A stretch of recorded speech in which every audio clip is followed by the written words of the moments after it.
parla spesso anche in internet, visto che si parla di internet, del problema della sicurezza a Padova. Il nuovo centrodestra che idea ha della sicurezza?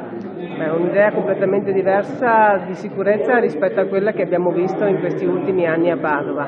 Per provare a risolvere il problema della sicurezza bisogna provare a risolvere il problema dell'immigrazione, perché da questo parte, soprattutto perché noi abbiamo avuto una serie di problemi che sono stati secondo me gestiti in maniera non sufficientemente chiara e soprattutto non guardando quelli che erano gli effetti. Mi spiego meglio. Quando c'è stata la prima ondata di profughi e sono venuti a Padova, sono arrivati a Padova persone che forse tanto profughe non erano e forse, non è che voglio essere razzista, ma parlo di un'etnia, quella dei nordafricani, che avevano avuto nel loro paese qualche problema della giustizia. Ritrovarseli qui con la legislazione che noi abbiamo è stato veramente un problema e che ha amplificato i problemi che già noi avevamo in materia di sicurezza. Il nuovo centrodestra ha già scelto il suo candidato a Padova, Maurizio Saia, ma quali sono i rapporti con Forza Italia?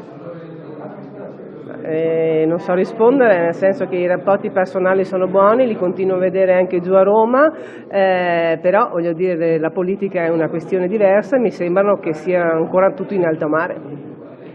Tempo perso questo per il centrodestra? Secondo me sì, si può partire, si può vincere, dispiace che ancora adesso non ci sia chiarezza da parte di quello che è il partito di maggioranza relativa all'interno del centrodestra. La settimana scorsa c'è stato questo referendum sull'indipendentismo, i suoi colleghi di governo a Roma le chiedono qualcosa di come lo sta vivendo il Veneto. Allora, secondo me a Roma c'è la percezione chiarissima che c'è la necessità di valorizzare i territori, in particolare il Veneto da sempre chiede una maggiore autonomia.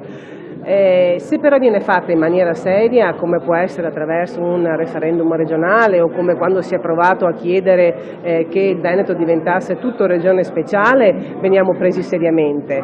Se no diventa una buffonata, perché enunciare che ci sono stati 1 milione di persone che si sono recati a votare, 2 milioni, 3 milioni, 20 milioni e poi alla resa dei conti si parla di poco meno di 100.000 persone, da questo punto di vista qualche presa in giro l'abbiamo ricevuta.